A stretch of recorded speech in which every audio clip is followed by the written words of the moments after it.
back to Automotive Alchemy. I'm joined again by Jeff Clark, one of the premier Dealer Alchemists over at Dealer Alchemist. Today, we're going to actually continue a conversation based on feedback that we got from just our last episode around connected TV and OTT. Traditional cable, it's been losing its grip on the market for quite some time, and you, as a car dealer, RV dealer, a power sports dealer, you need to know as much as you possibly can and go deep. The offers for you to be able to take connected TV, OTTV to a new place of advantage is incredible. From reach to targeting to cost effectiveness. We talked about some of those things on this first episode, and then we got a lot of feedback from people that watched the episode, saw the clips that we're putting into LinkedIn and social media. So we're going to continue to discuss that and why it's important for automotive marketers. And yes, when we talk about automotive, most of the time we're talking about the adjacent industries like RV and power sports, and sometimes even marine dealers. So if you happen to be in one of those adjacent industries, we hope that you'll enjoy this episode as well. But hey, welcome back, Jeff. How are you? I am fantastic, Sean. Good to see you again. Yeah, good to see you.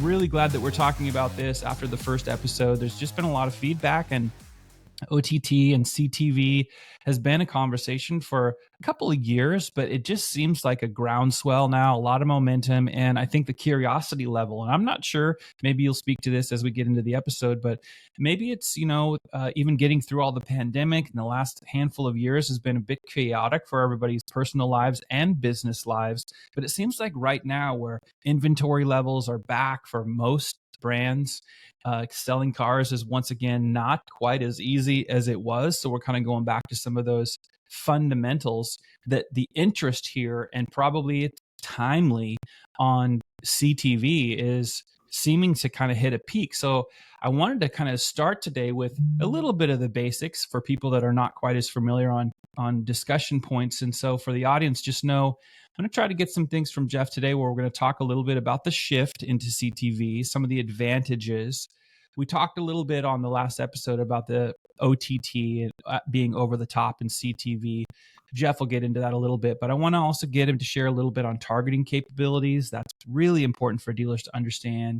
If we have time, we'll get in a little bit to engagement, attribution, and maybe what some of the future trends are. Very, very important to know that if we can't squeeze all the juice out of the orange on this episode, we will continue to make content on this topic based on your feedback. So we really covet that. If you've got comments or questions, depending on where you may be watching and or listening to this episode, especially if it's in YouTube or Facebook, please drop us comments. And if you see the clips we're posting on LinkedIn, please do that as well, right in that environment.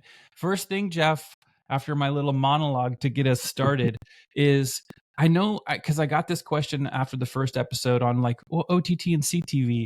I'm going to probably speak more to CTV today, but can you give at least a brief explanation of what CTV is and how it really differs from what, the old guys like me know in traditional TV advertising? Of course. So traditional TV advertising is oftentimes referred to as linear television. So when you go back to our youth, when you had 4 channels, right? NBC, ABC, CBS, and a little bit of public television.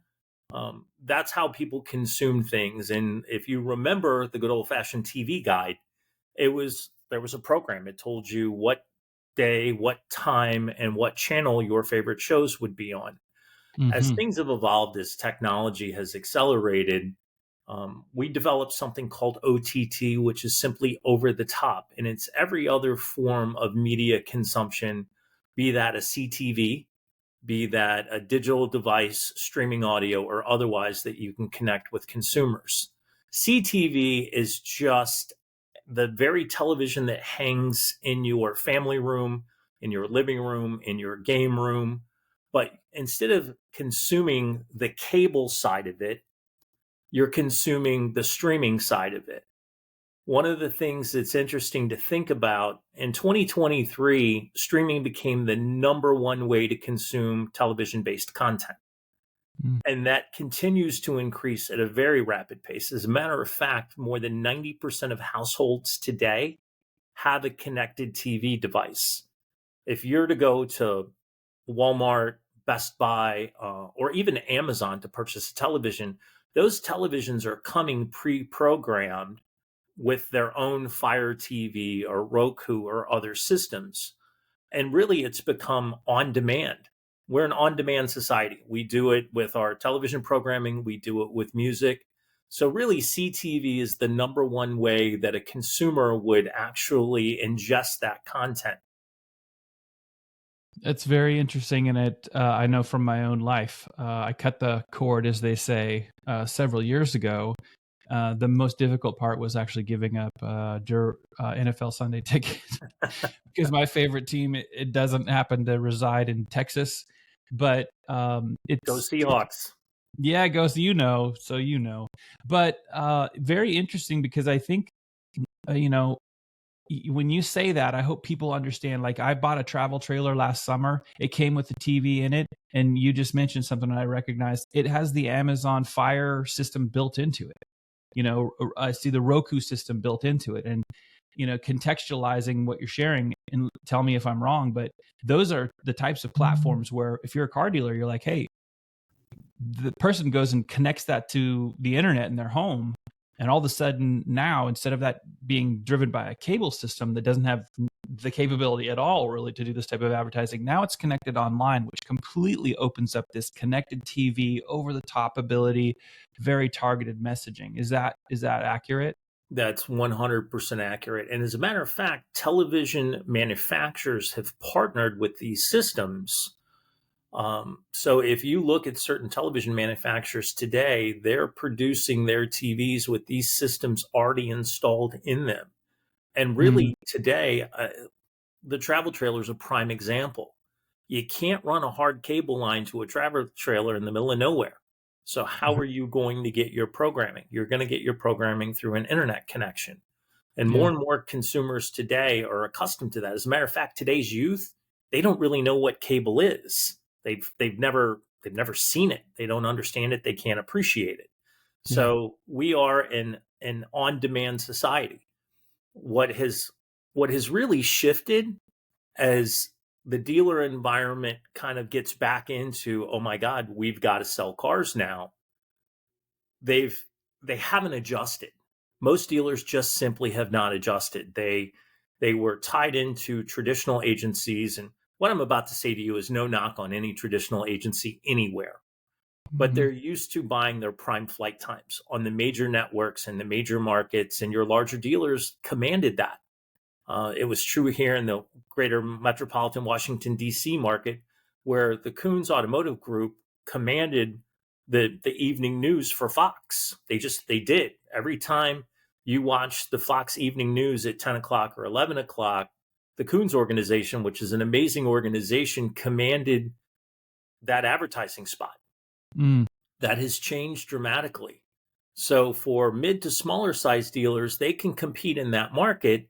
They just have to shift the thinking process to being able to leverage CTV. And there's so many advantages, and there's so many different ways to really target your audience with your brand.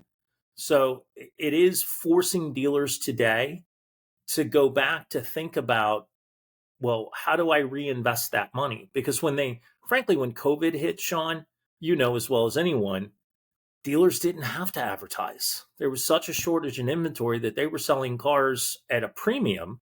They didn't really have to try too terribly hard.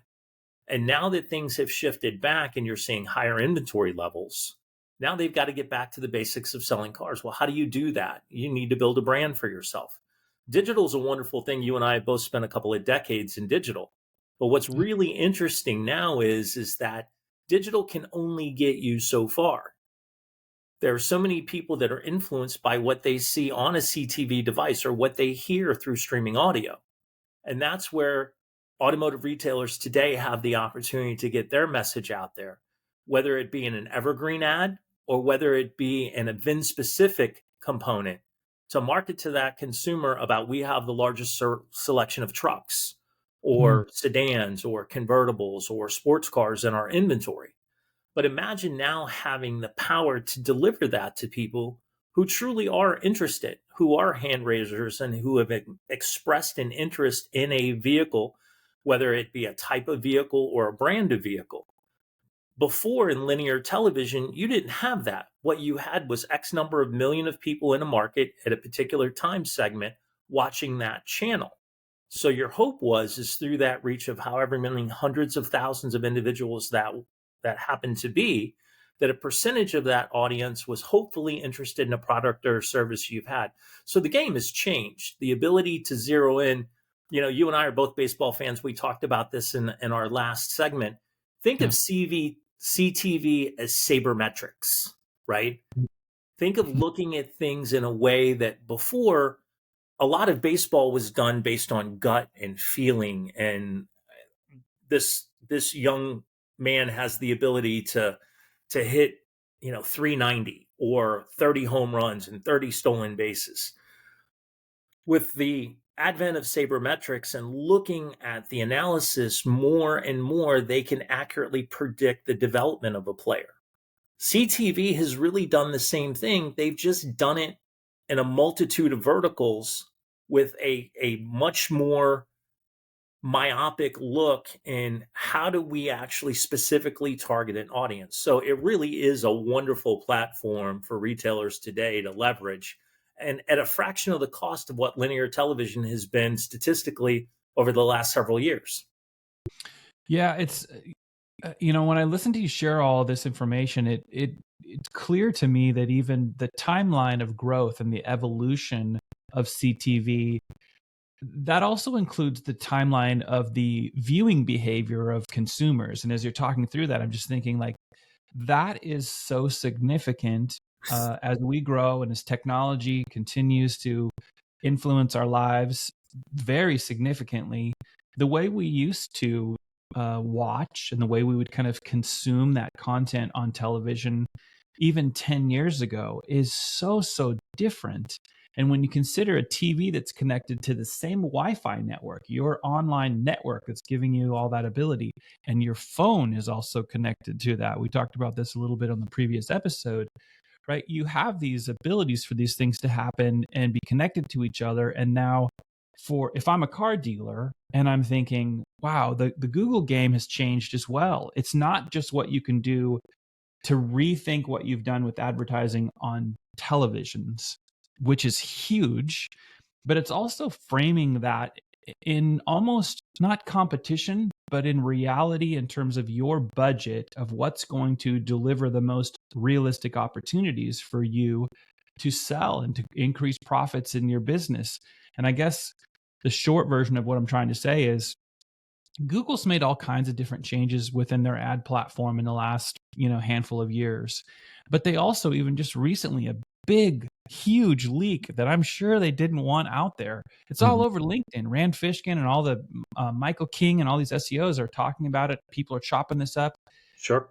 For me, if I'm a car dealer and I'm learning about CTV, I'm taking a much, much more serious look about putting part of my budget into a place that hadn't really matured to the point where it is now and shows such a growth trajectory that makes sense, specifically comparing the fact of what it was capable of, or if it was capable of this 10 years ago versus today, and comparing it against the other places where competing for the same budget.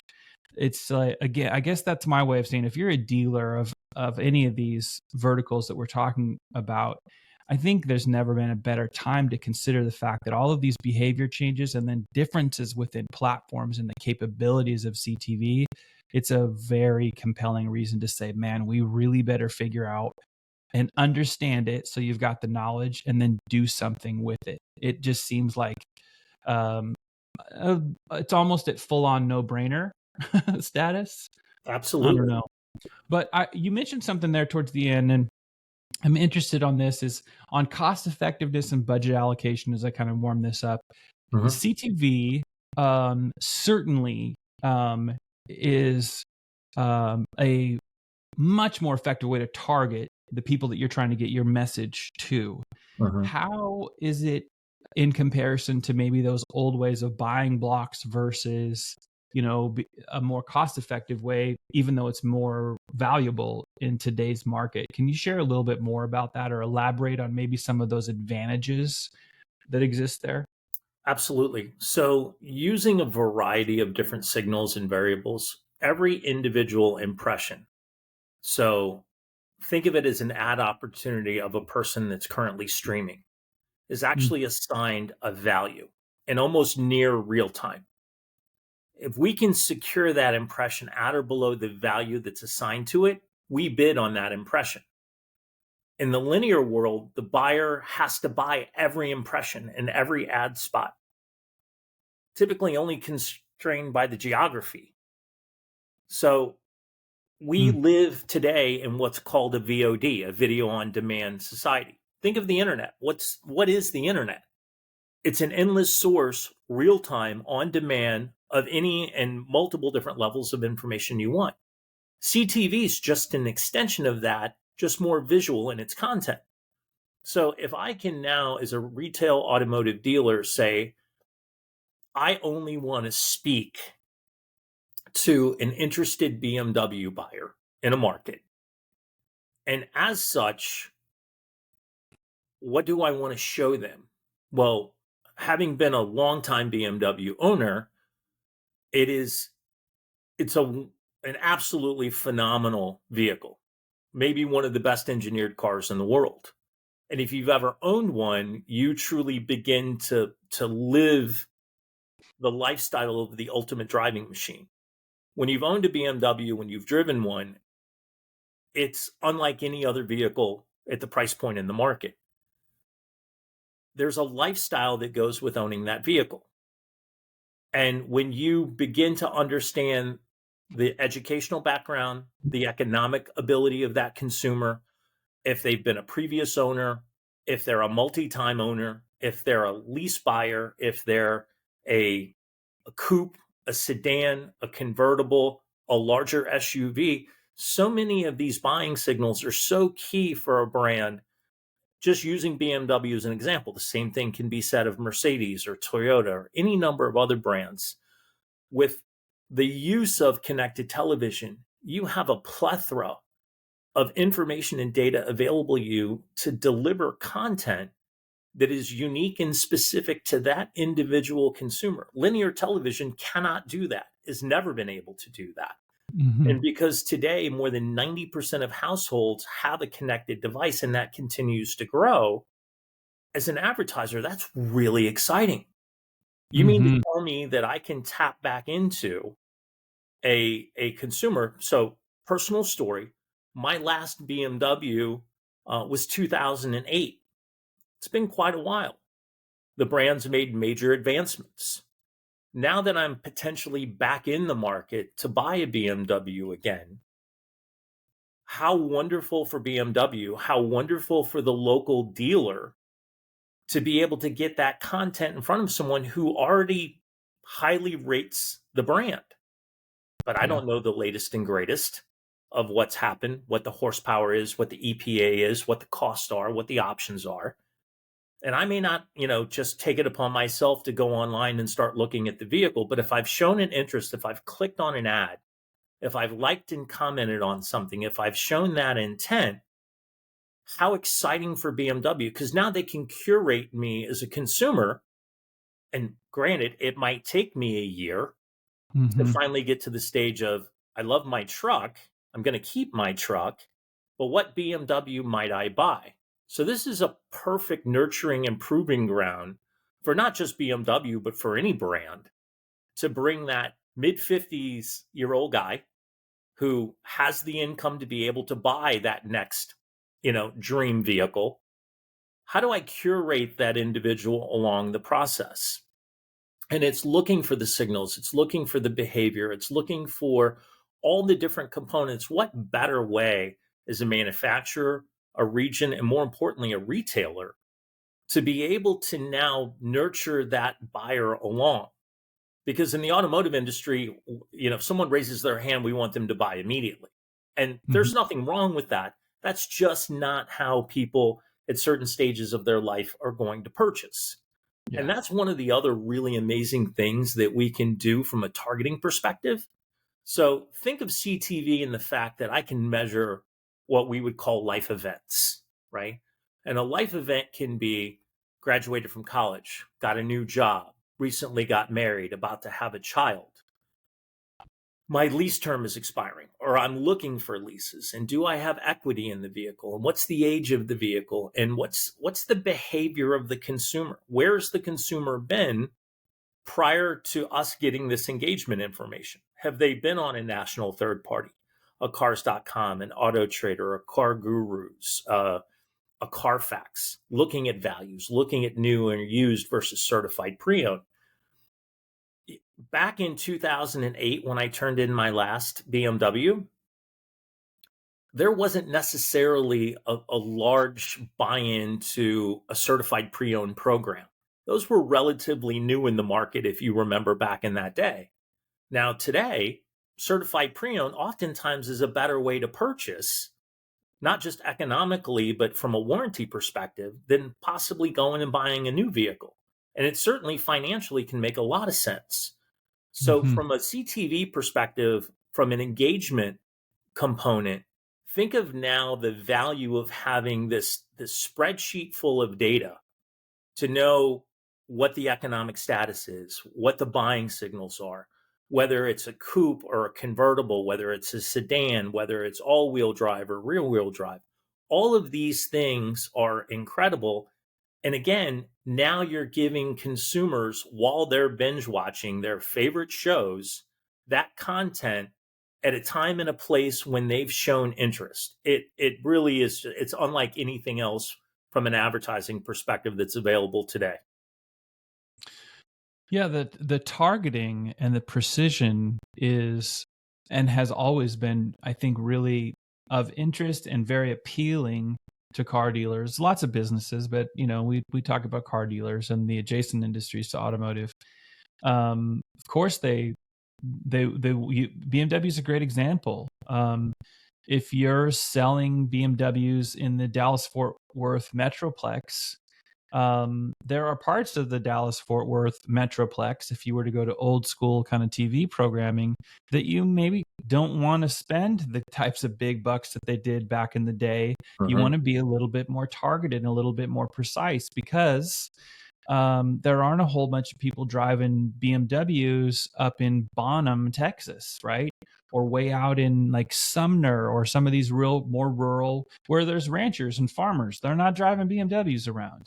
They're not Um, they're not driving M8 coupes that are tipping the scales at 150 and $160,000. Now they're probably driving a 3500 dually that's in the yes. $125,000 range. So again, that's where that data, that's where the economics, that's where so many of these key components come into play. Because go back to linear television, and I hope the audience appreciates this isn't a trash on linear television. Linear television has its place. But when you look at the cost, when you look at the reach and the value, you as a retailer have to measure what's your message, what's your brand, who are you trying to reach? I would Hmm. argue brands like BMW, Mercedes, some of your higher end brands, they're not for everyone. They're certainly not for the meek. They're not cheap to either own or to service. Yeah. So telling a market of 5 million people that you're the number one BMW dealer in the market, that matters to maybe 1 to 2% of the market. Mm. Why not take those ad dollars and really cater to that 1 or 2% of the market that truly is interested in your product? CTV allows for the communication of people that are interested in your product. At no other time in advertising have we ever been so dialed into the ability to deliver content to people. I mean, think about it. Who knows more about your online shopping behavior than Google and Facebook? Nobody. Hmm. Nobody does. And that's a holy grail of data that Facebook and Meta are not giving up and giving up anytime soon. They're Yeah. monetizing that as they should for their own value. You, as a dealer, if you have the right connected television partner, if you have the right relationship, you can now tap into a market and look very granularly into how many households within that market have an interest in your product and what that reach might be based on your budget. Whether it's dipping your toes in the water, whether it's making yourself present, or whether it's dominating that market, you can now, for the first time ever, look to see how many households in that market have shown interest and what that budget can produce and the timeline in which that will then cultivate a consumer for you. Yeah. It really is pretty amazing.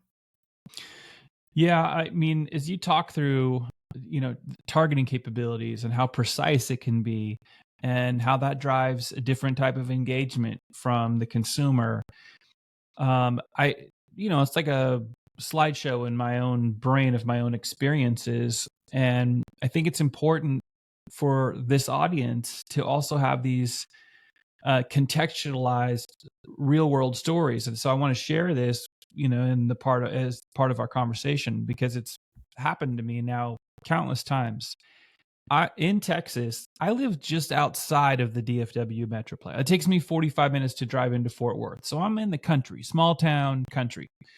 And there are, yes, dealers out here in the country. And not many of them are advertising this in this way with CTV, but a couple of them are. And they have literally, through all of the things that you're talking about, gotten my undivided attention for long enough to make an impression on me, for me to be engaged with what they're presenting. And you know what? They completely bypassed every single dealer in DFW that is massively overspending in Google ads, YouTube ads, display network ads, Facebook ads, like all the stuff that dealers that we have taught them how to think and this is what you should be doing, as we should. If you're good at what you do, you're going to take the industry that you serve and try to educate them and help them make great decisions so they get great results. And if you don't, they're going to throw you out anyway. But so we have helped dealers understand all these digital marketing kind of top shelf choices. But now I'm seeing it on a regular basis where somebody's done a really good job of putting a great ad copy together, great messaging. It's close and they know enough about me that they get a few seconds of my time and it's making an impression on me. Whether it's the time I want to buy now or not, this literally happened relative to Toyota, and relative to Toyota meaning I was like, I'm not really thinking about buying a new Tundra, but now I'm like, maybe I'll buy. And then of course, my wife and I just yesterday, because of this dealership that got my attention, I also asked her, did you happen to see any of the videos on the new 2025 4Runner? And she's like, I think I did see something, because it got beautiful, by the way.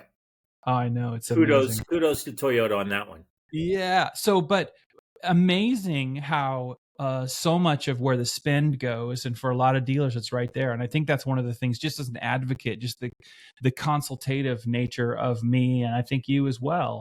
It's like, it's one of the reasons why you really want dealers to say there's never been a better time for you to be evaluating every place where you're spending money, because some of those things that you maybe never even spent time or you haven't educated yourself on, you don't know enough about, some of those things are outperforming the things that you have felt are sacred cows for a long, long time.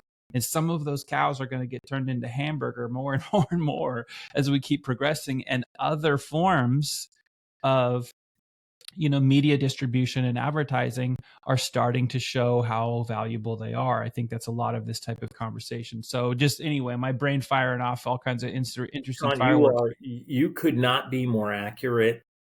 And again, I'm always reluctant to be too forthcoming, because sometimes that prompts a negative blowback. Yeah. You and I talked about this in the last podcast that we did. More and more today, I hear dealers just spending exorbitant amounts of money in paid search and in other areas. And listen, if it's working, keep doing it. But I worry, and I see firsthand when my staff's in the field and I sit on some of these calls with dealer management and I ask some hard-hitting questions. What are you spending? What are you getting? Let's take a minute and let's look at your ad. Is it a little alarming to you that every ad seems to be the exact same? we're just doing find and replace on the vehicle. We're doing Yeah. find and replace on the price and on the term. Here's a news flash for you. A Tundra buyer is not a Camry buyer. It's not a Corolla buyer. Different things are going to appeal to that consumer.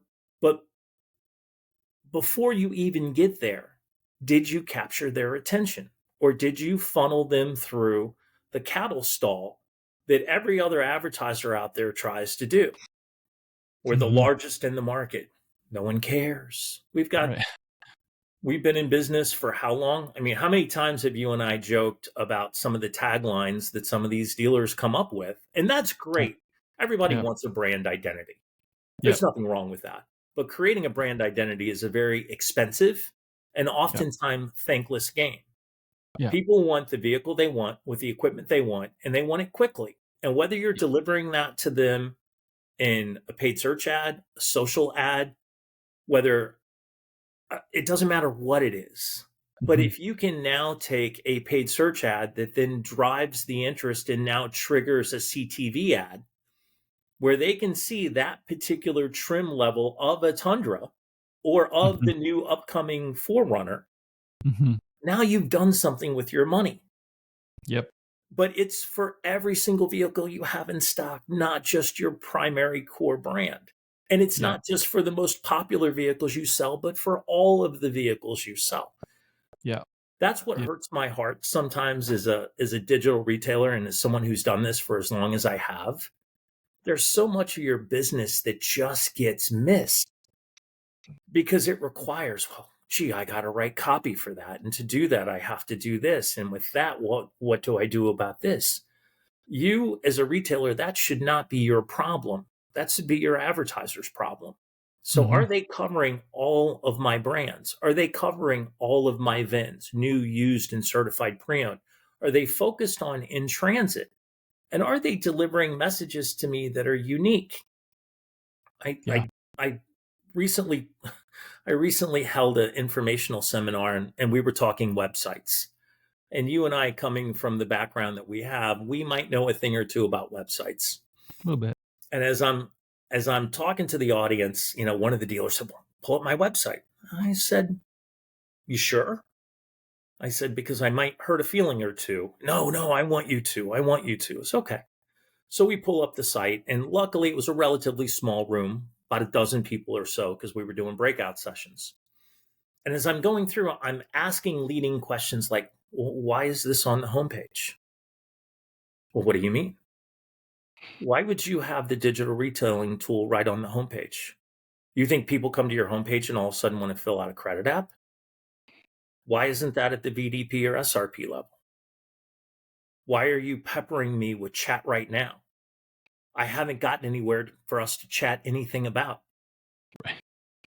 Yep. Instead, I'm going to ask you, well, what can I help you with?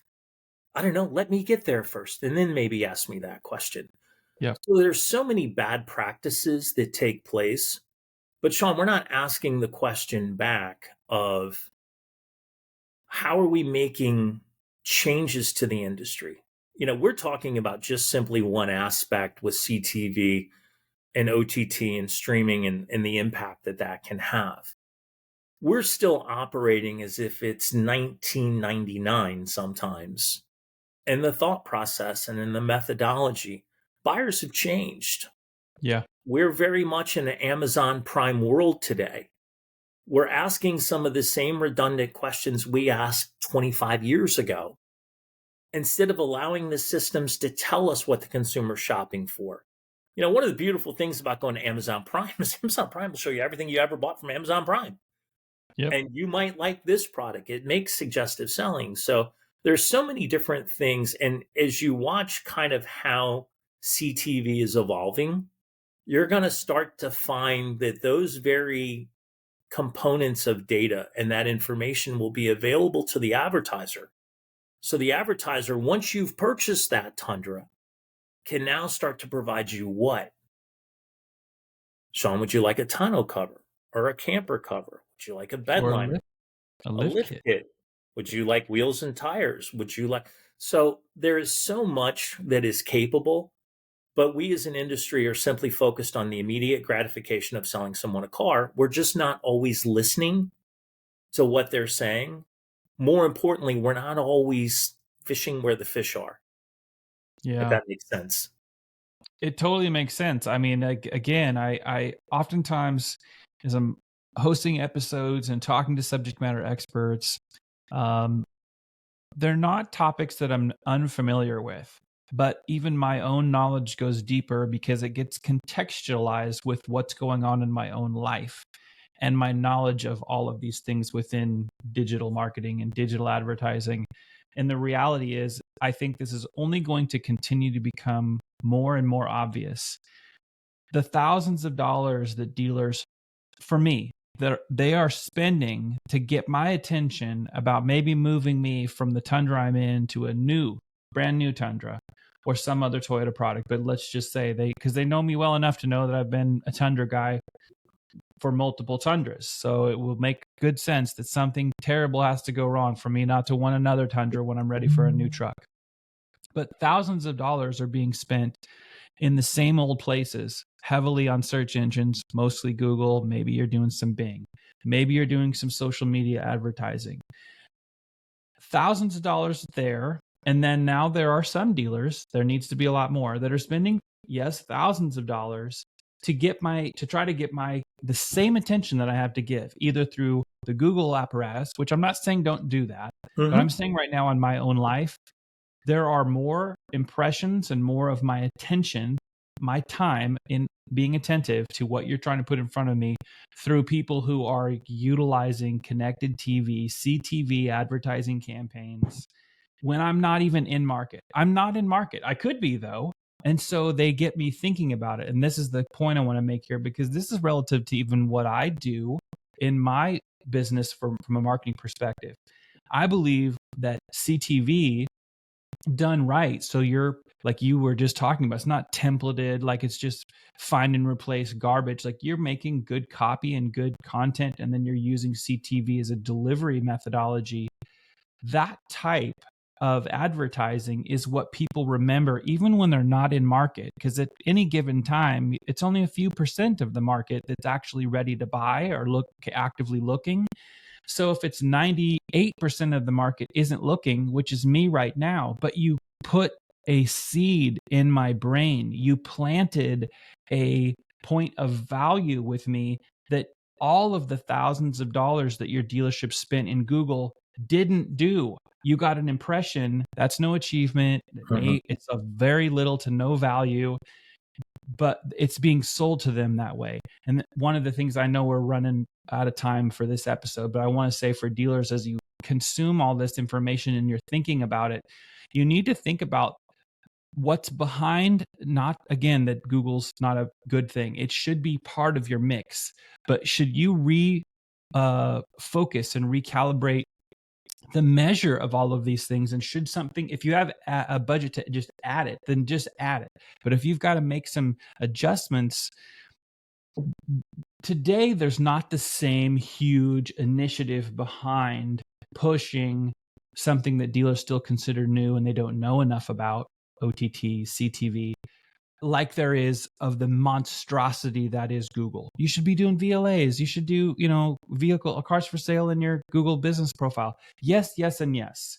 But that is a completely different mechanism that if you don't do it right, and I know you guys are really good in that area as well, but if you don't do that right, it can be massively lopsided in terms of how much you're spending and not getting in terms of return, when it might be way more advantageous for you to spend, thousands of dollars in connected TV, but you got my attention. So I might not be in market in June, but guess what? I'm coming into market in July or August or late summer. And because you got my attention through a really smart budgeting and putting together a smart CTV advertising strategy, I'm going to remember you. I'm not going to remember the other stuff that's on autopilot with most dealers, with terrible kind of paid search vendors or that kind of market. I think that's really, really important. And so I mean, just listening and having this conversation again, the second time we've talked about this, a lot of lights going on where I'm just thinking I hope the dealers are hearing and seeing that as well, because it's definitely a place for dealers, especially I haven't even thought about it, but maybe even ones that had some exposure to CTV in its early stages, and now the trajectory and the growth and the evolution, it's 100% worth coming back around and getting a real up to date level of knowledge so that you're not missing things that, like I just said, I'm not in market today, but somebody has my attention and they have me thinking about it. So they're gonna get my attention, or because they have it, they're likely going to get an opportunity in the near future. That's Absolutely. important. Sean, I would close with this for the audience. Uh, Take a closer look at how you're spending your money today. And you made a really great point. Google is the 800-pound gorilla, and there's nothing wrong with Google. I think there's some misspending of money. I think there's a lot of misinformation out there about VLAs and Performance Max, and what does that really mean? How does VLAs work? What is Performance Max? Hmm. So many of these folks have gotten into, and we talked about this heavily in our last discussion, is they're going through, dealers are super busy, and I can appreciate it, but they're just checking the box. Check the box, check the box, check the box, check the box, and let's go sell a bunch of cars. And that's wonderful. Do you know that, frankly, Bing is taking up a massive amount of growth in the marketplace? And for so long, everyone was like, Bing doesn't matter. I would actually argue it does matter. Hmm. I would actually argue it matters greatly. But is your digital agency talking to you about the growth of Bing and how and why it's growing? And are you effectively spending your money? And do you have control of your AdWords account? And do you understand what GA4 is and how it operates? Do you understand what the triggers and the metrics are? Oh yeah, I've got this campaign and I've got that campaign, but does it perform? Yeah, I spoke to a dealer the other day, really genuine, Tennessee guy, and the twang was coming through, and shucks, I'm just a multi-generation car dealer. So I said, hey, I want to ask you a question. How do you market your used cars? He goes, well, we put them on our website. I said, well, do you have third-party services? He goes, pretty much got every one of them. I said, okay, well, what if no one goes to your website? And what if someone doesn't go to that third party? How are they going to see your inventory? And better yet, why are you spending all your money with the third parties? And again, no knock on any of the third parties. This is an Hmm. attack against one service over another. My biggest argument would be market the heck out of it yourself Yeah. first, and then look to the third party to supplement it, because there's a couple of really good third party players out there. I have one or two of my own personal favorites that just time and time again do a fantastic job. Yeah. Um, I would say their names now, but of course I'm going to upset people on the other side of the aisle. So if the Sure. listeners are interested, you can get in Yeah. touch with me and I'll happily have that one-on-one conversation with you. Yeah. Sean, you and I talked about this earlier. I absolutely love what I do. I feel blessed every single day to run an amazing company with really brilliant people, have some phenomenal clients, and 2.5 decades of watching the evolution of this industry. But if you remember, we were addicted to newspaper and traditional.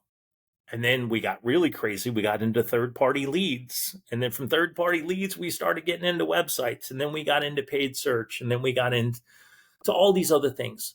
The evolution and the advancement of the tools out there are not going to change. They're only going to continue to improve and get better. But Yeah. dealers need to continue to educate themselves and work with the right partners, and just don't accept status quo. Well, my provider is certified by this player. Well, that's great. They've gone through the vetting process. Hmm. But are you a number, or do you feel valued? And are they taking the time to explain to you how you can be better? This is an industry that I will forever love. I want to say that I think your comment about staying top of mind could not be more accurate. Yeah. I'll buy a new car, and 4 months after buying it, I'll still be looking, what's the next thing, right? Hmm. Now, I may only have that car for a year and a half or two, but always interested to see what's out there. What's the new advancement, right? What's the difference between a 2024 Ram and a 2025 Ram? Yeah. Well, 2025, they did away with the Hemi, right? Different engine setup, twin turbo, higher horsepower, greater fuel efficiency, more technology. Don't worry about keeping necessarily your dealer in front of the consumer. Make the story about the car. But if you're consistently the one bringing them that content, that consumer time and time again is going to see you as the subject matter expert or the go-to person. And every time, you're going to be in that consideration process. And that's Yeah. really the best that you and I can hope for, to helping our dealers make sure that they're at least part of the consideration process. Yep. I love it. I think this is a great place to park it. For the dealers and industry folks and all those who might be just casually interested consuming this episode. We'll spike the ball with a couple of things. Again, relative to even things in my own life, since 2020, in the last 4 years, more than 15 million people have stopped watching cable TV. My household's one of them. Most people watching TV are consuming more than 2 hours a day in ad-supported streaming platform type of TV. And that compared to the average number of people spending 2 hours in search, where you're spending all the money to try to get them there as well, it's just a good time to be rethinking some of these things that you've been doing the same way for a long time. So, great episode. To the audience, I think it won't surprise me if we end up actually squeezing a little bit more juice out of this orange in a future episode. But thanks for joining us for another episode of Automotive Alchemy. I always want people to know, yes, of course, like and subscribe wherever you're finding this content, following us, YouTube, all the stuff on LinkedIn. But just know, if you want to go deeper, the reason why Dealer Alchemist has this podcast platform of Automotive Alchemy is specifically to go deep on these topics. But some dealers, and we know some of you, are never going to say who you are, but some of you already have consumed this content and reached out, and we appreciate that because it lets us know that what we're trying to do with insightful educational content is helpful. If you want to learn more, if you want to go deeper, feel free to go to dealeralchemist.com. You can get in touch with the team there. Thanks for tuning in on this episode, and we'll see you next time. Thanks, Jeff. Thank you.